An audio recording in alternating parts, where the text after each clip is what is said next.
Kajing Pynkhie jong Menteri Ketenat Food and Civil Supplies u Koming Wan Yambon kala Ïarap ban pen im ki hajar biha ki Pynthor keba ha Raja Bala hadien kajing hiarkan san jong ko ha Gamai Jora Irrigation Project kebala ban penjulor ya kajing tung jintap ke bidang sedang ke ha kani kajing Pynkhie tang ba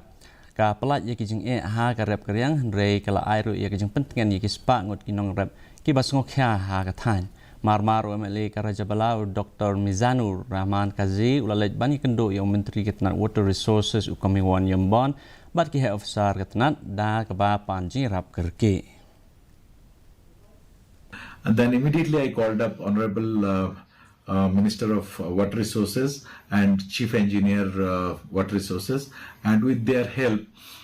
with their kind help in fact I should say, I could arrange 420 HP diesel pumps because electricity problem is also there. So we have arranged 420 HP diesel pumps through the government, and